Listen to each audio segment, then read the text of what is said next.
hormati, pada saat sekarang ini, pada pagi hari ini, yaitunya Selasa 24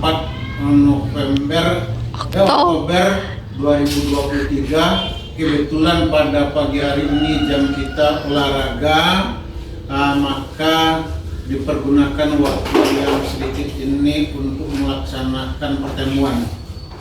Bapak dan Ibu yang kami hormati, pertemuan kita pada hari ini yaitunya merupakan lanjutan daripada pertemuan kita sebelumnya, yaitunya program dari guru penggerak, yang mana salah satu kegiatannya adalah pada hari ini.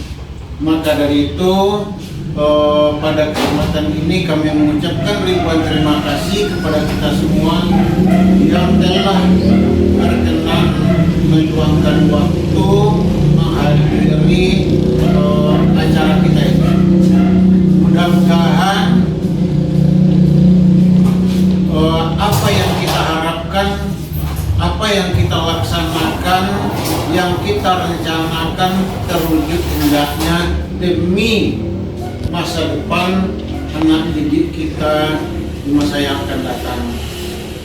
Bapak dan Ibu yang kami hormati, perlu kami sampaikan pada Bapak dan Ibu bahwa dua orang guru penggerak dari SD 08, yang satu Pak Mal, sekarang sudah sedang pelatihan di Padang, yaitunya berlanjut pelatihannya tanggal 23 sampai 26.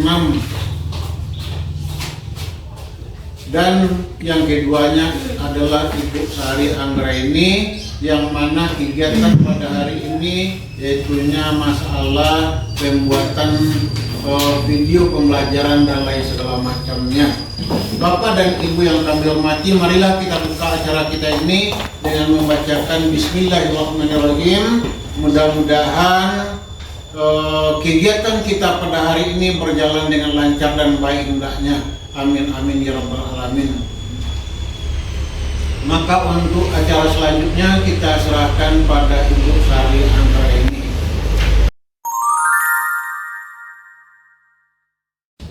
Assalamualaikum warahmatullahi wabarakatuh. Waalaikumsalam warahmatullahi wabarakatuh. Terima kasih mengucapkan atas kesempatan yang telah Ibu sediakan untuk mengikuti acara berbagi pemahaman tentang nilai-nilai budaya positif yang sudah saya pelajari pada modul 14 program guru penggerak.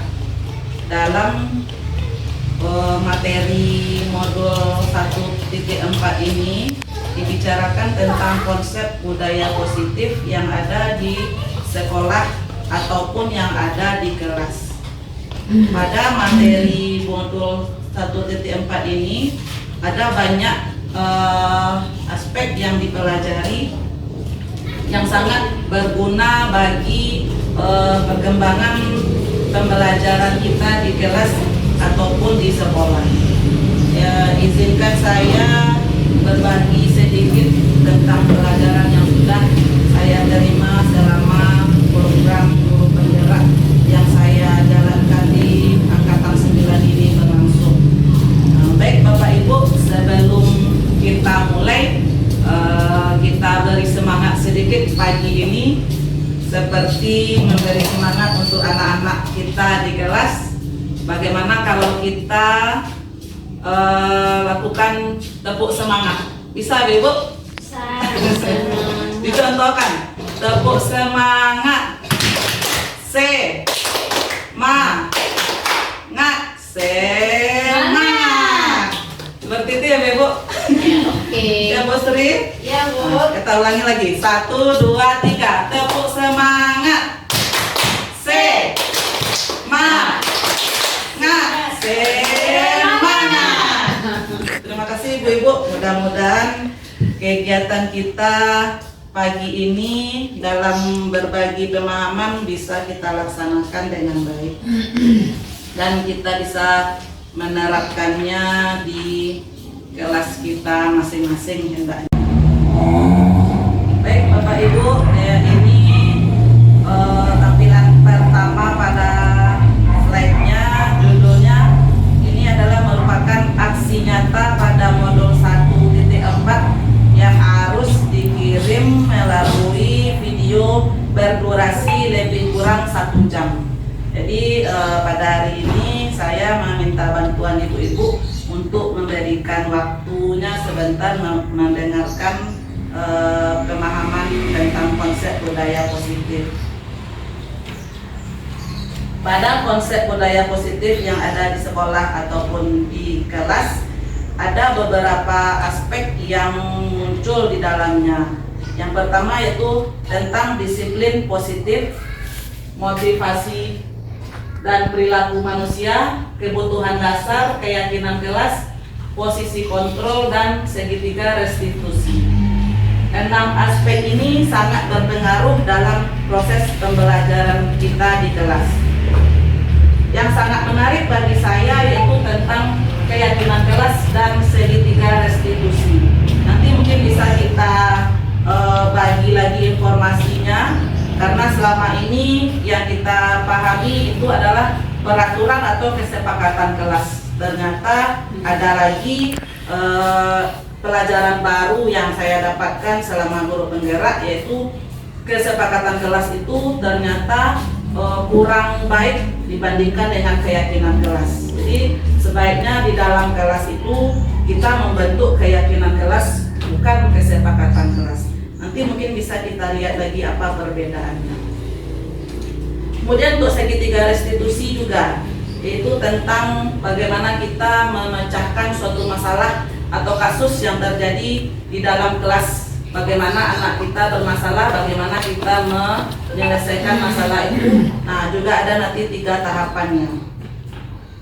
Untuk pendahuluan kegiatan kita ini tidak jauh-jauh dari pemikiran Ki Hajar Dewantara, yang seperti yang sudah disampaikan bahwa Ki Hajar Dewantara ini memiliki filosofi pendidikan yang sangat luar biasa, yang sangat membantu dalam pembelajaran di kelas.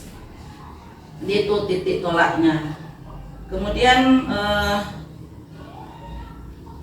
nah, ini perlu kita pertanyakan, apa itu budaya positif? Apakah di sekolah kita sudah tercipta budaya positif? Bagaimana menurut Bapak Ibu, apakah di sekolah kita sudah tercipta budaya positif? Nah, nanti kita lihat.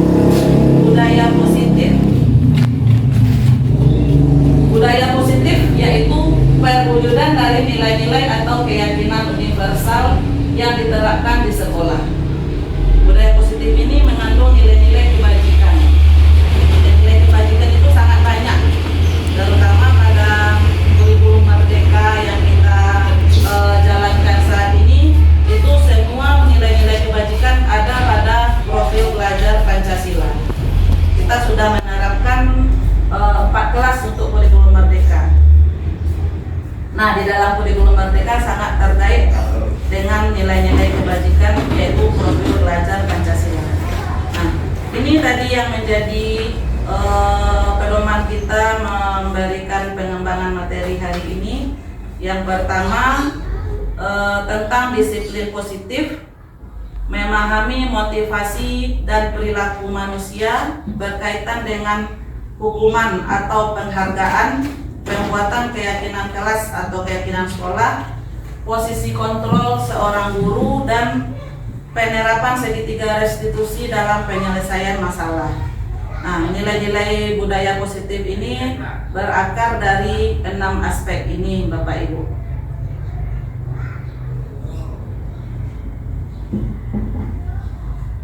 Nah, ini apa saja bagian dari budaya positif.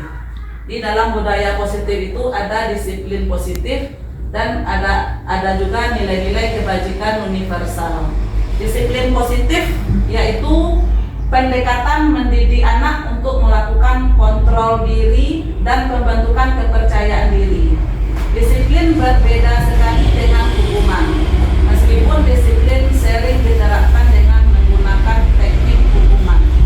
Jadi selama ini yang terlihat oleh kita mungkin di lapangan atau di sekolah, ada anak yang melanggar aturan, maka itu harus diberi hukuman. Nah, sebenarnya kalau kita ingin menerapkan disiplin positif, maka hukuman itu hendaknya menjadi alternatif terakhir. Kita harus mencari dulu solusi yang lain sebelum kita memberikan hukuman kepada anak.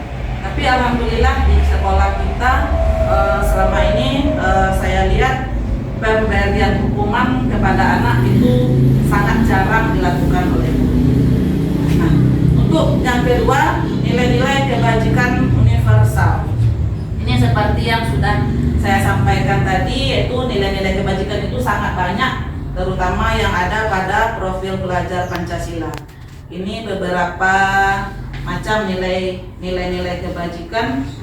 Yang pertama, ada nilai tanggung jawab, ada nilai keadilan, ada kejujuran, bersyukur, berprinsip, integritas, rajin, komitmen, percaya diri, dan kesabaran. Nilai-nilai kebajikan inilah nanti yang akan kita cantumkan pada budaya positif di sekolah atau budaya positif kita di kelas. Nah, baik, untuk yang selanjutnya tadi tujuan kita sebagai seorang pendidik. Tujuan kita sebagai seorang pendidik adalah menciptakan anak-anak yang memiliki disiplin diri sehingga mereka bisa berperilaku dengan mengacu kepada nilai-nilai kebajikan universal dan memiliki motivasi intrinsik yang kita kenal dengan profil pelajar Pancasila. Jadi nilai-nilai kebajikan tadi memang sangat termuat dalam profil pelajar Pancasila. Tugas kita untuk menerapkannya pada anak-anak kita. Disiplin positif ini ada 3 bagian Bapak Ibu. Yang pertama, cara penerapan disiplin yang mengajarkan anak bertanggung jawab dan menumbuhkan kesadaran diri berdasarkan nilai-nilai kebajikan. Kemudian disiplin positif itu lebih ke arah disiplin diri yang dapat mengontrol dalam melakukan segala tindakan. Kemudian yang ketiga, dapat membuat murid memahami dan menyadari berdasarkan motivasi internal atau motivasi intrinsik yang berasal dari dalam, bukan karena paksaan, karena pujian, atau bukan karena hukuman. Jadi disiplin positif itu hendaknya berasal dari diri anak tersebut. Nah, dalam disiplin positif ada motivasi yang menjadi faktor dalam pelaksanaan disiplin positif itu. Ada 3 motivasi perilaku manusia Bapak Ibu. Yang pertama, motivasinya karena takut atau tidak ingin mendapatkan hukuman. Jadi motivasi perilaku manusia yang pertama itu untuk menghindari ketidaknyamanan atau hukuman. Biasanya orang yang memotivasi perilakunya berdasarkan hukuman atau sanksi ini itu merupakan motivasi yang berasal dari luar. Jadi karena ada hukuman atau karena ada sanksi, maka dia bersikap disiplin. Kemudian yang kedua, motivasi perilaku manusia itu karena ingin mendapatkan imbalan atau ingin mendapatkan penghargaan dari orang lain. Nah, ini juga merupakan motivasi yang berasal dari luar atau motivasi eksternal. Nah, yang paling bagus motivasi itu adalah motivasi intrinsik. Karena dalam motivasi intrinsik ini manusia berusaha untuk menghargai dirinya sendiri dengan nilai-nilai yang mereka percayai. Jadi yang kita harapkan sekali tentu saja kepada anak-anak kita di dalam kelas ataupun di sekolah, motivasinya itu hendaknya yang berasal dari dalam, yaitu motivasi intrinsik atau motivasi internal. Nah, nanti kita bisa berikan penjelasan kepada anak-anak kita tentang motivasi perilaku manusia. Ini lah Bu, cuman proses pembuatannya itu ulang Bu. Tahu. Bisa. Tapi tak kalah pun pas tunggu potongnya Bu. Iya. Iya Bu, ketemu muridnya. Itu nak apa ni Bu? Kamu mulai Bu. Lah. Nah, kita bisa jalan-jalan Bu. Nah, selanjutnya Bapak Ibu, hal yang menarik bagi saya ketika mempelajari motivasi perilaku manusia berupa penghargaan. Biasanya kita memberikan penghargaan sebagai motivasi kepada anak-anak lain mungkin yang belum berprestasi, maka kita beri penghargaan supaya mereka juga termotivasi untuk melakukan suatu prestasi yang juga mendapatkan penghargaan. Ternyata memberikan penghargaan ini juga kurang baik, karena dengan adanya penghargaan ada beberapa hal yang menjadi rusak, ada juga yang menjadi berkurang atau menurun kualitasnya. Seperti yang saya tuliskan di sini, bahwa penghargaan itu dapat berdampak kurang baik bagi murid, diantaranya merusak hubungan, seperti kecemburuan sosial. Anak-anak yang mungkin belum mendapatkan penghargaan, mereka merasa cemburu terhadap teman-teman mereka yang mendapatkan penghargaan. Kemudian hal buruk lainnya itu mengurangi ketepatan, menurunkan kualitas. Kadang-kadang anak-anak yang sudah mendapatkan penghargaan ini mereka merasa sudah puas dengan pencapaian mereka dan tidak ingin lagi menambah atau meningkatkan kemampuan atau prestasinya. Jadi bisa jadi penghargaan tadi sudah cukup bagi mereka dan mereka tidak ingin lagi untuk menambahnya. Itu bisa menurunkan kualitas. Murid akan mau mengerjakan sesuatu jika ada hadiah dan penghargaan. Jadi seperti yang tadi itu termasuk motivasi eksternal atau motivasi yang berasal dari luar. Ini bisa mematikan karakter murid. Sedikit demi sedikit apabila penghargaan ini tidak diberikan dengan cara yang tepat, maka ini akan dapat merusak atau mengurangi kualitas dari murid-murid kita.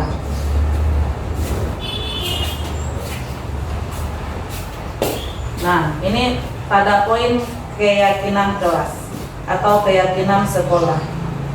Dalam pembentukan keyakinan sekolah atau keyakinan kelas, guru berperan dalam mewujudkan terbentuknya keyakinan sekolah atau dengan adanya kesepakatan antara guru dan murid. Bapak Ibu pasti sudah membuat kesepakatan kelas di kelasnya masing-masing. Nah, itu juga merupakan cara kita menerapkan disiplin positif pada anak, walaupun sebenarnya yang bagusnya itu adalah keyakinan atau keyakinan sekolah atau keyakinan kelas. Mungkin pada istilahnya saja yang berbeda, karena selama ini kita pakai istilah kesepakatan kelas.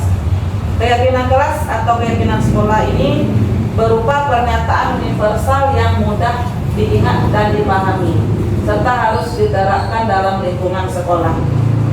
Bahasa dalam keyakinan kelas atau keyakinan sekolah sedikit berbeda dengan bahasa di dalam kesepakatan kelas. Nah, kita lihat Bapak Ibu bagaimana perbedaannya. Nah, ini dia pembentukan keyakinan kelas. Keyakinan kelas tadi bersifat abstrak, kemudian merupakan pernyataan yang bersifat universal, dibuat dalam pernyataan positif, sedikit saja kalimatnya, jadi mudah diingat oleh anak, kemudian sesuai dengan kondisi kelas atau sekolah kita sehingga mudah diterapkan. Kemudian semua warga kelas dilibatkan dalam pembentukan keyakinan kelas. Jadi dalam bahasa keyakinan kelas itu tidak ada kata-kata yang sifatnya negatif, jadi sifatnya itu adalah positif. Jadi tidak ada kata dilarang atau tidak boleh. Seperti ini ada contohnya, kalimatnya lebih positif. Nah, seperti ini, datang tepat waktu. Jadi biasanya kita buat tidak boleh terlambat. Kita ganti dengan datang tepat waktu. Di bahasanya saja yang ya kata-kata tidak itu kan kalau tidak itu nuansanya bersifat negatif ya Bapak Ibu. Jadi kita ganti saja kalimatnya. Menjaga kebersihan. Nah, biasanya kita buat tidak boleh membuang sampah sembarangan. Nah, bahasanya kita ganti, bahasanya kita positifkan menjadi menjaga kebersihan. Nah, saling menghormati dan menghargai. Nah, ini juga contoh kalimat keyakinan kelas. Nah, biasanya tidak boleh bertengkar. Ya, Buang sampah pada tempat. buanglah sampah pada tempatnya juga bisa, Bu. Ya, ya betul. Jadi kalimat pada keyakinan kelas ini memang sedikit berbeda dengan kalimat pada kesepakatan. Jadi itu kan Ya. tidak tidak. Intinya sama ya Bu, tapi kalimatnya, pembentukan kalimatnya yang diubah sedikit. Nah, dalam keyakinan kelas kita usahakan kita memenuhi kebutuhan dasar manusia. Terutama di kelas kita tentu saja kita harus memenuhi kebutuhan dasar murid. Yang pertama, kebutuhan dasar manusia itu adalah bertahan hidup. Yang kedua, kasih sayang. Yang ketiga, penguasaan. Yang keempat, kebebasan. Yang kelima, kesenangan. Jadi sikap-sikap yang dimunculkan oleh anak di dalam kelas itu umumnya karena mereka ingin memenuhi kebutuhan dasar mereka, seperti kasih sayang. Nah, anak-anak kita sering merasa bersifat agak manja mungkin di dalam kelas. Nah, itu karena dia ingin memenuhi dasar kebutuhannya itu kasih sayang. Kemudian ada anak yang mungkin lebih dominan atau mungkin lebih menguasai teman-temannya. Istilahnya dalam kelas kita anak yang berani. Ya, jadi anak-anak atau teman-temannya yang lain jadi lebih takut. Nah, di sini dia menunjukkan penguasaannya. Jadi dia merasa bangga apabila teman-temannya takut atau agak sedikit menyeganinya. Nah, karena dia ingin menunjukkan atau ingin memenuhi kebutuhan dasar tentang penguasaan. Kemudian kebebasan. Anak-anak kita sering ingin keluar atau ingin berhenti sejenak dari proses pembelajaran karena mereka ingin sedikit bebas. Jadi hendaknya dalam kelas itu kita berikanlah sedikit ice breaking istilahnya sekarangnya itu Bu. Ice breaking itu artinya pemberian motivasi atau semangat. Jadi kita berikan sedikit permainan atau nyanyi-nyanyian di dalam kelas ini ya, yang bisa membuat anak-anak kita menjadi kembali bersemangat dan tidak merasa jenuh di dalam kelas. Walaupun kelihatannya seperti anak-anak, karena anak-anak kita memang butuh itu, terutama anak-anak di kelas rendah, di kelas 1, kelas 2, dan kelas 3. Nah, hendaknya kita berbanyak ice breaking kepada anak-anak. Mungkin bukan hanya dalam nyanyian, tebak-tebakan juga menjadi hal yang menarik bagi mereka. Kemudian yang kelima, kesenangan. Nah, ada anak-anak itu yang berulah atau berperilaku buruk di dalam kelas karena dia senang melihat hal yang dia lakukan itu menjadi sesuatu yang membuat orang merasa resah. Nah, itu juga merupakan kebutuhan dasar manusia yang juga perlu dipenuhi oleh anak-anak.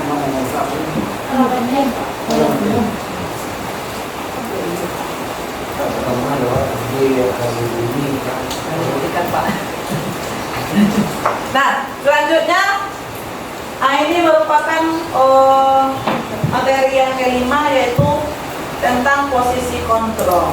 Posisi kontrol seorang guru di dalam kelas itu ada 5. Yang pertama, guru itu sebagai penghukum. Seorang guru memberikan hukuman kepada anaknya apabila melanggar atau tidak melakukan sesuai dengan keyakinan kelas. Jadi posisi guru yang pertama itu sebagai penghukum. Kemudian yang kedua, membuat orang merasa bersalah. Biasanya guru akan bersuara lemah lembut kepada anak tersebut. Anak yang membuat kesalahan ditanyai atau disentuh dengan kata-kata yang lembut, maka dia akan merasa bersalah terhadap apa yang sudah dilakukannya. Kemudian yang ketiga, posisi guru itu adalah sebagai seorang teman. Guru pada posisi ini tidak akan menyakiti murid, namun akan tetap berupaya mengontrol murid melalui persuasi. Yang keempat, guru sebagai pemantau. Nah, pada posisi yang keempat ini, seorang guru mengingatkan kesepakatan kelas atau keyakinan kelas yang sudah mereka buat di dalam kelas. Jadi, guru ini memantau apabila ada tindakan-tindakan murid yang tidak sesuai dengan kesepakatan kelas. Nah, posisi inilah yang digunakan oleh guru. Nah, posisi yang paling bagus yaitu posisi sebagai manajer. Jadi, seorang guru itu memberikan respon, menunjukkan tanggung jawab guru dalam posisi terakhir. Diberikan kesempatan kepada murid tersebut untuk memberikan alasan, untuk memberikan tanggung jawab dari apa yang sudah dia lakukan. Jadi permasalahannya itu dapat diselesaikan oleh guru dengan cara sebagai manajer. Halo.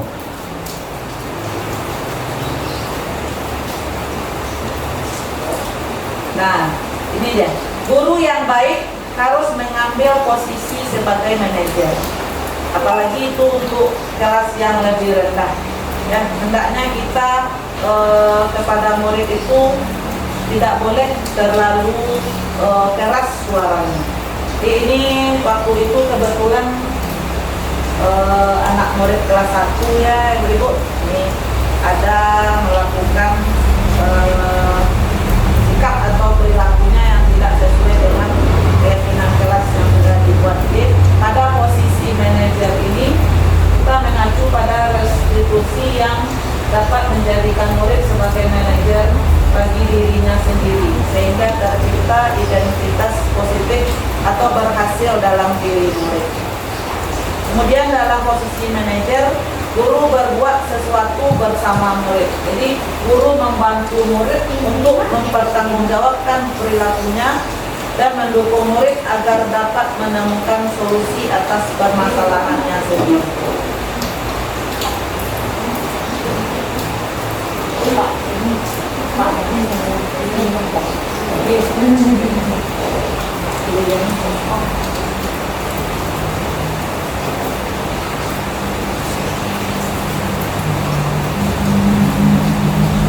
Dengan segitiga restitusi. Yang pertama, menstabilkan identitas. Yang kedua, validasi tindakan yang salah. Yang ketiga, menanyakan keyakinan. Nah, dalam 3 langkah ini ada beberapa hal yang perlu dilakukan oleh guru. Pada langkah yang pertama itu menstabilkan identitas. Di dalam menyelesaikan masalah itu ada 3 langkah, yaitu yang pertama menstabilkan identitas. Dalam menstabilkan identitas, nah hendaknya guru tidak langsung memberikan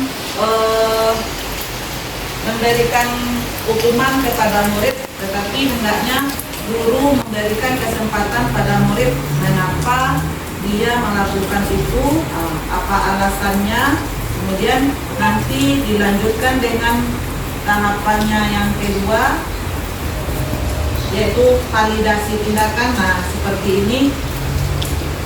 Yang pertama, menstabilkan identitas. Sesuai dengan keyakinan kelas yang sudah disepakati atau kesepakatan kelas yang sudah disepakati, maka kita lemparkan lagi kepada siswa itu tindakan yang sudah diperbuatnya atau kesalahan yang sudah diperbuatnya itu kita lihatkan kepada kesepakatan kelas yang sudah mereka sepakati. Seandainya mereka melanggar kesepakatan kelas, apa yang harus mereka terima, konsekuensinya apa. Ini bukan berarti hukuman, tetapi ini adalah konsekuensi dari perbuatan yang sudah mereka lakukan.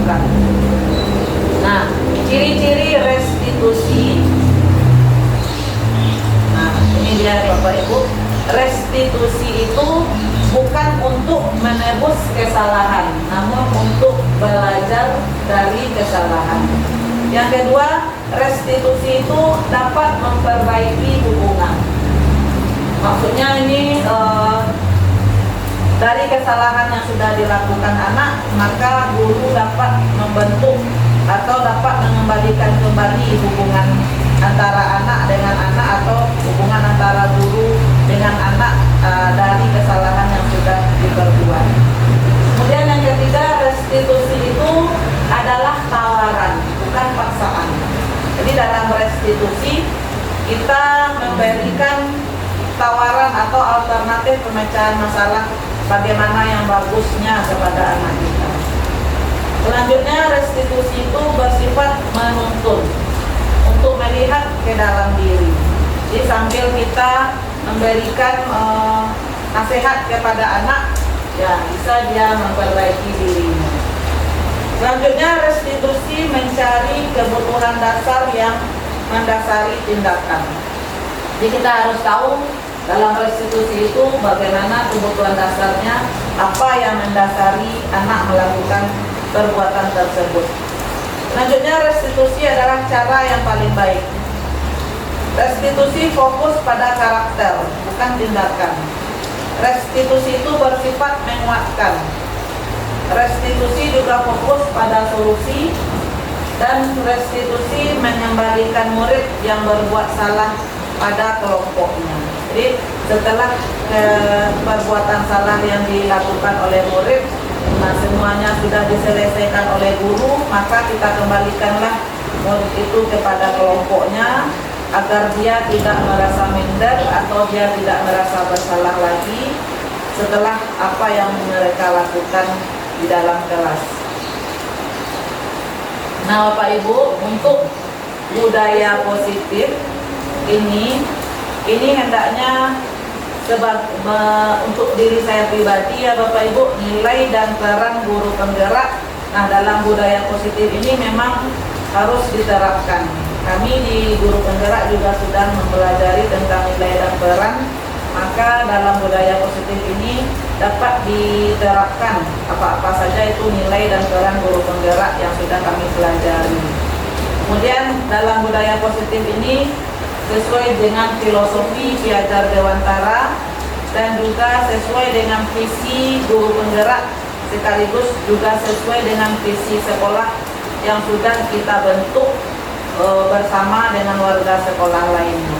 Jadi budaya positif hendaknya dapat kita terapkan di dalam sekolah ataupun di dalam kelas kita.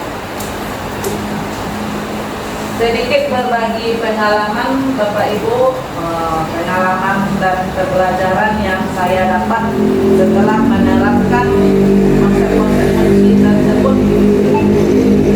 Ada 6 kali konsep-konsepnya. Nah, pembelajaran yang saya dapat pada modul 1.4 ini adalah tentang pembentukan keyakinan kelas, seperti pemberian hukuman dan penghargaan pada murid. Ternyata ini kurang efektif dilakukan karena memiliki efek yang kurang baik. Jadi ini beberapa pelajaran menurut saya pribadi ya, yang saya ambil dari modul 1.4 ini, yaitu pembentukan keyakinan kelas. Memang sangat sulit, terutama di dalam kelas 1 ya, bagaimana membentuk kesepakatan atau keyakinan kelas, karena murid kelas 1 ini belum memahami betul apa itu kesepakatan kelas, apa itu aturan, apa itu keyakinan kelas. Jadi memang butuh bimbingan terus dalam pembentukan keyakinan kelas. Kemudian dalam pemberian hukuman dan penghargaan pada murid. Nah, ini nanti bisa kita tinjau lagi di mana letak efek yang kurang baiknya.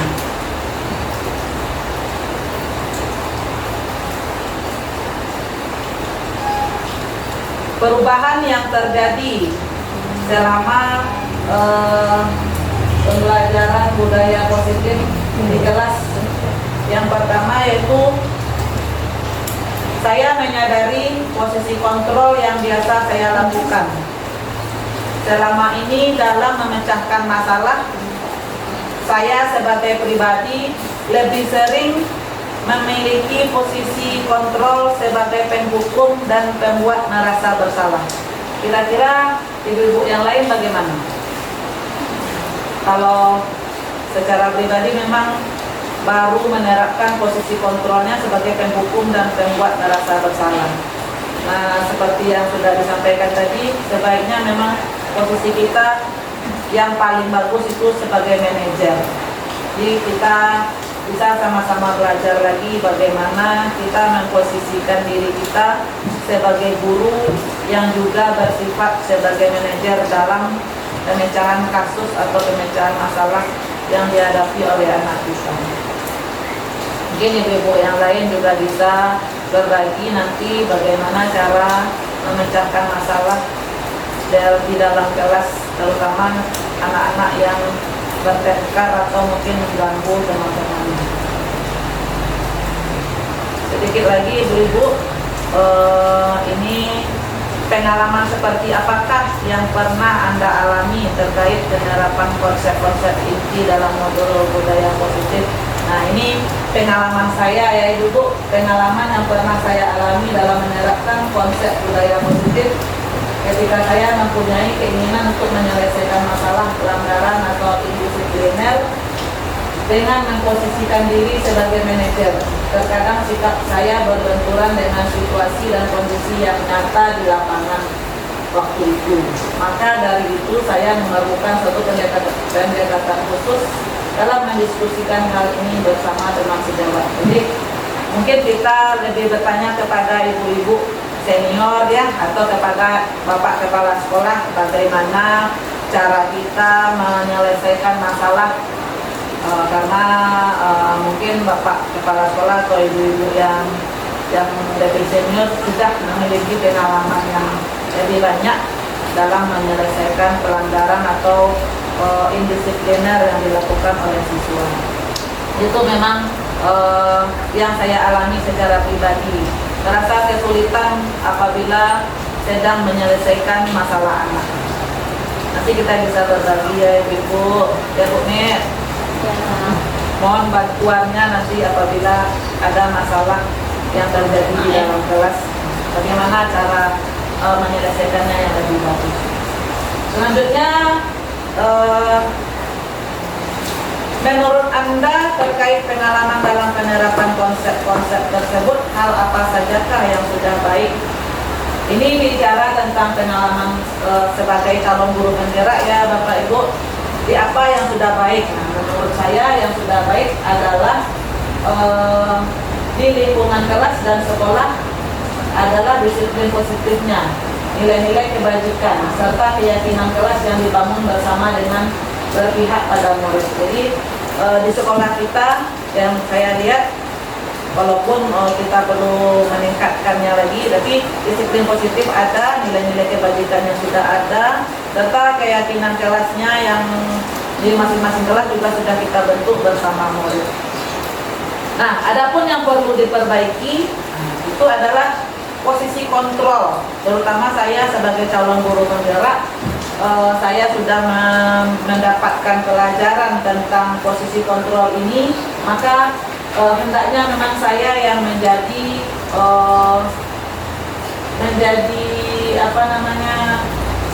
pengajak ya, mengajak guru-guru atau adik-adik yang ada di sekolah ini untuk memposisikan guru itu sebagaimana mestinya. Jadi seperti yang sudah disampaikan tadi, 5 posisi kontrol yang harus dimiliki guru. Yang paling bagusnya itu adalah posisi seorang manajer. Nah, kita belajar bagaimana cara kita menjadi seorang manajer di dalam kelas, menjadi seorang manajer di sekolah dengan cara yang tidak menyakiti anak, dengan cara yang lebih berpihak pada murid. Ini kita sama-sama belajar ya Ibu. Selanjutnya pertanyaan pemantik untuk saya sendiri.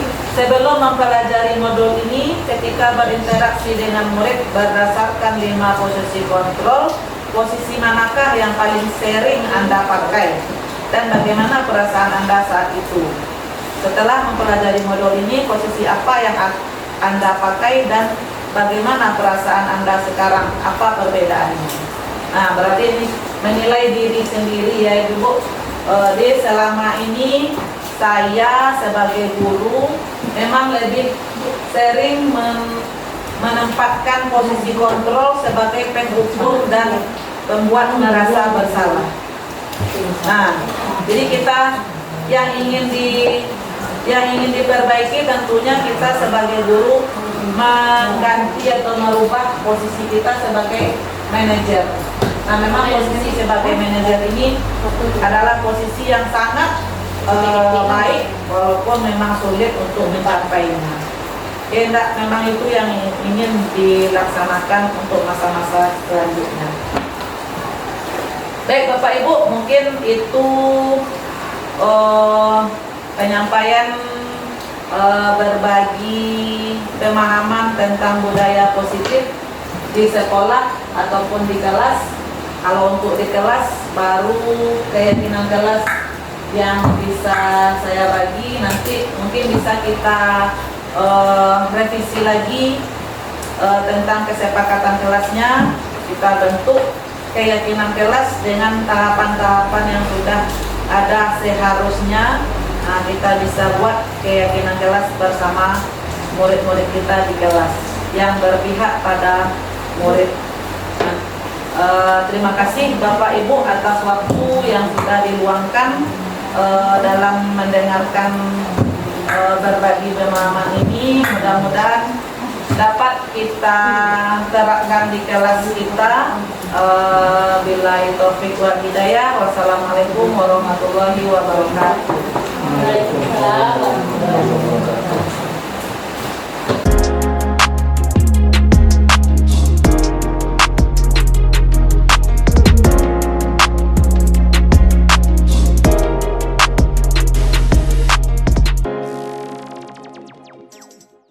Assalamualaikum warahmatullahi wabarakatuh. Waalaikumsalam warahmatullahi wabarakatuh. Selamat pagi anak ibu semuanya. Selamat pagi, Bu.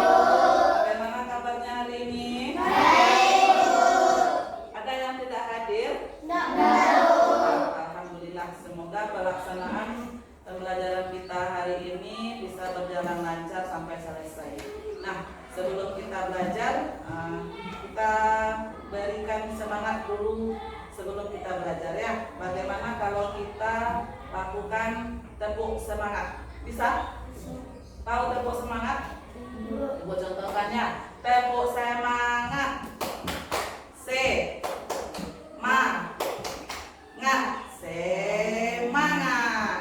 Coba ya. 1, 2, 3. Tepuk semangat.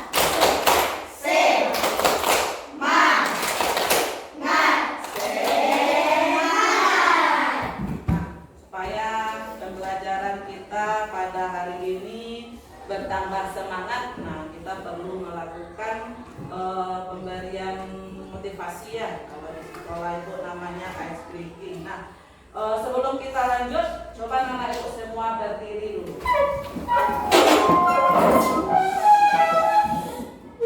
Bisa digeser kursinya sedikit supaya bisa bergerak lebih lepas ya. Nah, kita cobain. Ini untuk melatih fokus.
Saat ini yang kita butuhkan adalah membuat keyakinan kelas. Jadi bedanya sedikit kesepakatan kelas dengan keyakinan kelas.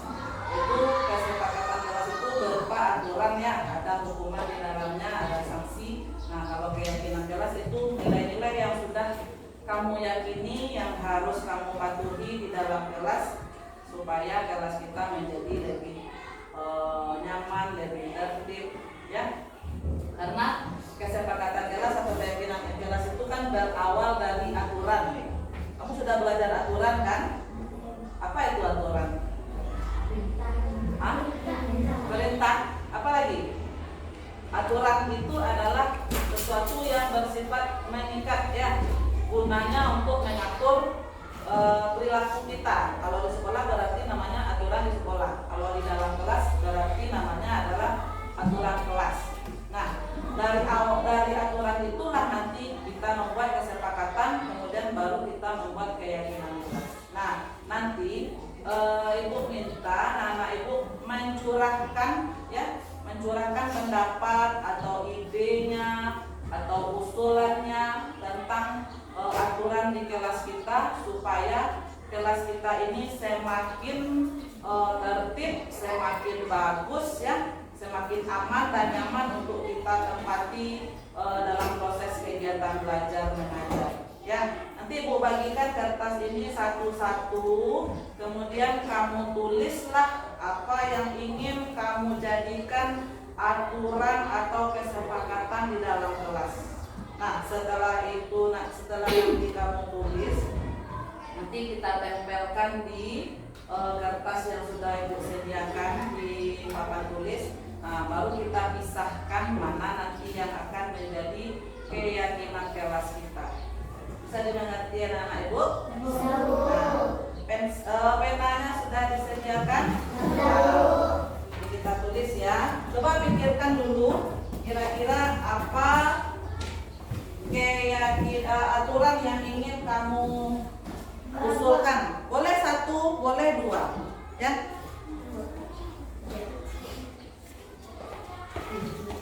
Pikirkan dulu apa aturannya. Harus stop absen. Ya, tulis ya. Coba ditulis di kertas.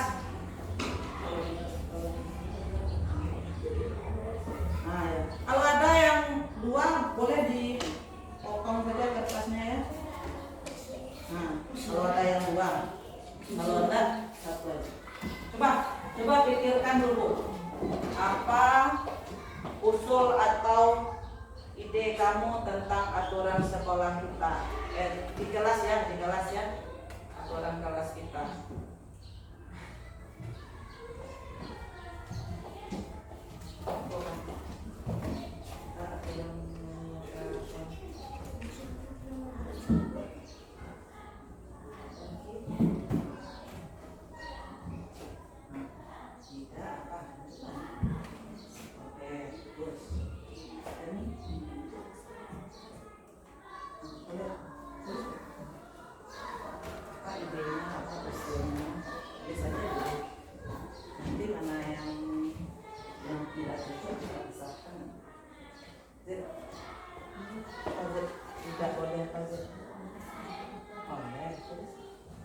Kalau ada dua, boleh dibagi kertasnya.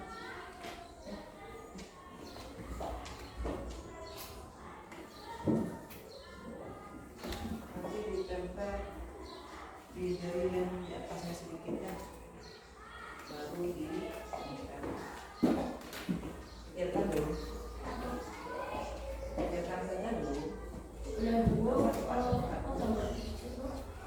Apa kira-kira aturan yang ingin kamu utarakan sebagai kesepakatan kelas kita nanti?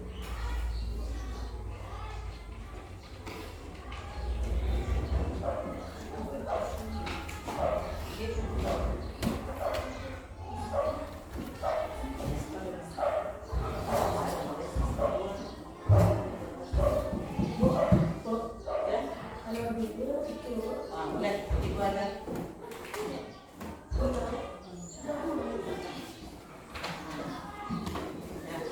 Kalau dua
Sudah?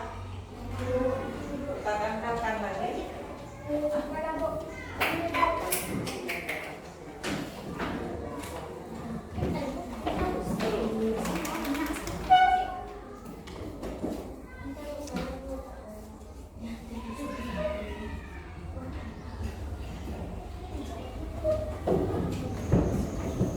Nah, kita tempel di lem.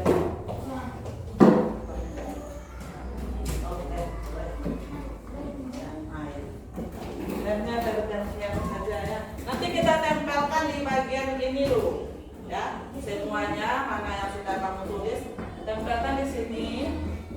Nanti baru kita pisahkan untuk menjadi keyakinan kelasnya. Nah, coba mulai dari Raffi sudah. Nah, coba tempelkan dulu. Siapa yang sudah? Nah, coba rekan. Tempelkan di sini ya, agak dirapatkan saja.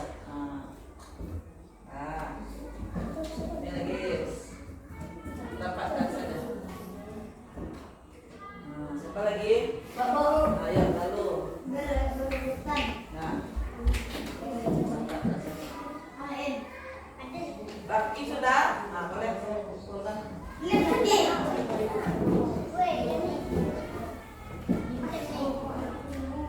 Raffi lagi. Nah, Pak Em. Gani sudah? Nah, siapa lagi? Zal?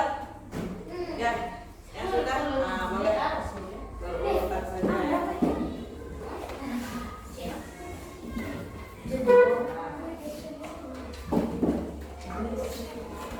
Aisyah, ya, boleh silakan.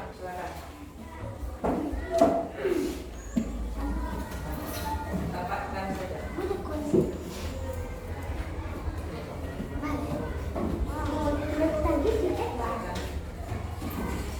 Gantian ya. Jalan. Silakan ditempel.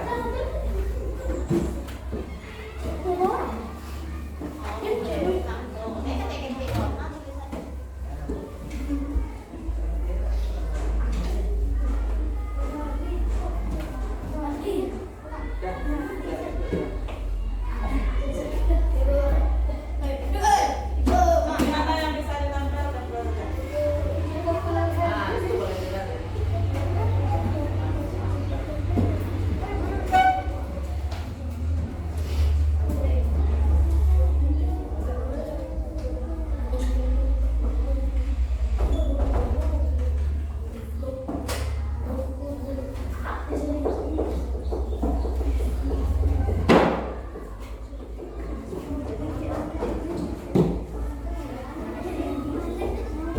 Ya, sudah ditempel semuanya.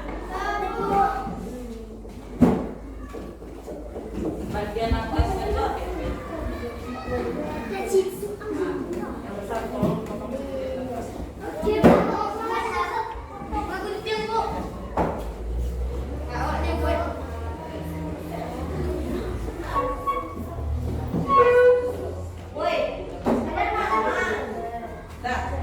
Nah, sekarang kita pisah.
mendengarkan guru sedang menyampaikan pelajaran. Sebelum masuk kelas, kami semua bersalaman dengan guru dan Bapak Kepala Sekolah. Ya, patuh kepada guru, berdoa sebelum tidur, sebelum belajar. Tidak boleh berkata kotor. Nah, sama ini ya.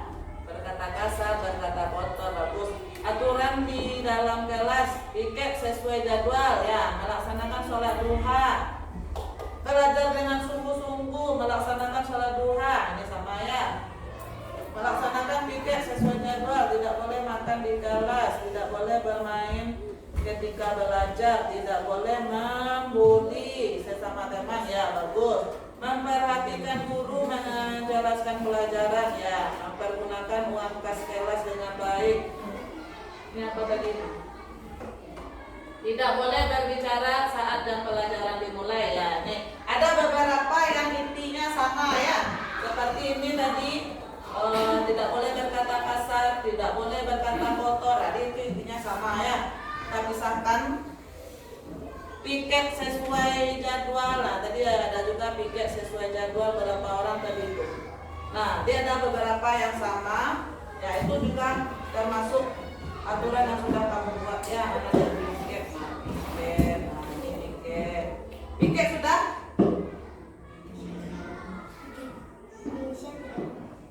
Nah, piket.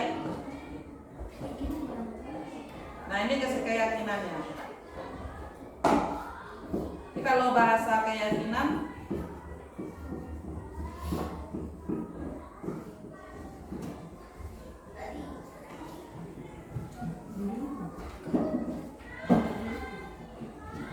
ya. Nah, tadi ada yang tidak boleh berkata kasar, tidak boleh berkata kotor. Nah, kalau kita buatkan menjadi keyakinan kelas itu bahasanya lebih positif ya.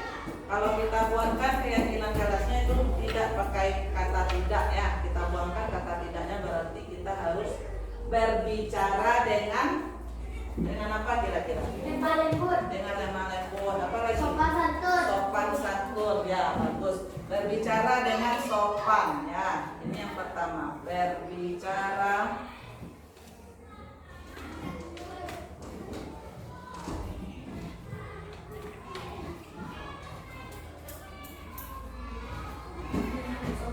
berbicara dengan sopan. Nah, kemudian tadi ada tidak boleh terlambat. Apalagi? Nah, sebaiknya kita ganti tidak boleh terlambat itu dengan apa? Selalu tepat waktu. Nah, datang ke sekolah tepat waktu. Bagus. Itu bahasanya ya. Bahasa untuk keyakinan kelas itu bahasanya yang positif. Tidak boleh datang terlambat. Di kata-kata tidak itu kita hilangkan, jadi kita ganti dengan datang ke sekolah tepat waktu ya. Datang Ke sekolah. datang di sekolah Tepat waktu. tepat waktu.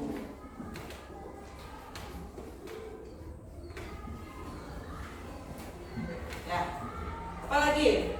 Tadi ada yang membuat mendengarkan guru sedang menjelaskan pelajaran, tidak bermain, tidak berbicara saat jam pelajaran. Nah, berarti itu apa? Tidak boleh. Bahasanya yang bagus bagaimana? Selalu Mendengarkan yang guru terang. Mendengarkan penjelasan guru ya. Mendengarkan penjelasan guru dengan sungguh-sungguh. Nah, itu kalimat keyakinan kelasnya. Mendengarkan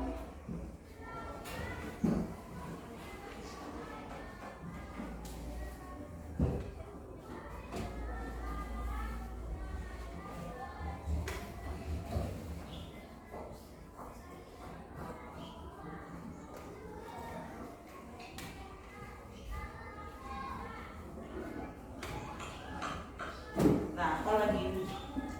Melaksanakan piket. Nah, ya Berarti bahasanya sudah bagus ya. Piket sesuai Jadwal. ya, itu jadi kita singkat ya. Piket sesuai jadwal.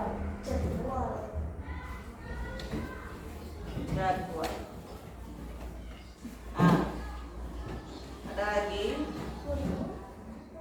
tidak boleh makan di kelas, belajar dengan sungguh-sungguh, bersalaman tadi ya. Ya, bersalamannya lupa, bersalaman sebelum Masuk kelas.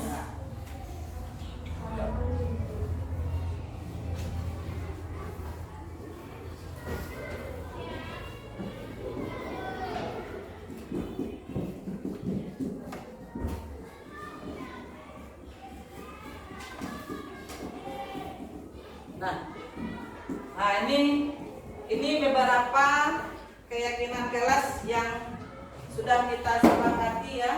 Nanti supaya lebih bagus, kita buatkan atau kita cetak dengan kertas yang lebih bagus.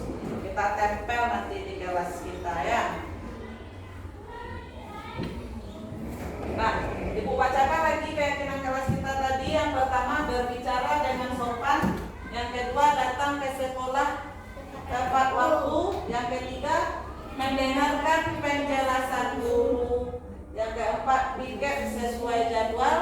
Yang kelima, bersalaman sebelum masuk kelas. Nah, kamu sepakat untuk melaksanakan keyakinan yang sudah kita sepakati ini? Nah, kalau sudah kita rumuskan secara bersama, maka kita harus melaksanakannya dengan penuh tanggung jawab supaya apa yang kita cita-citakan dari keyakinan kelas ini, yaitu membuat kelas kita menjadi aman, nyaman, tertib, itu dapat terlaksana dengan baik. Ya, jangan sampai kita melanggarnya ya, karena ini sudah merupakan nilai-nilai yang sudah kita yakini bersama. Berarti harus kita patuhi atau kita laksanakan dengan baik. Nah, nanti Ibu cetak di kertas yang lebih bagus ya, nanti kita tempelkan di dalam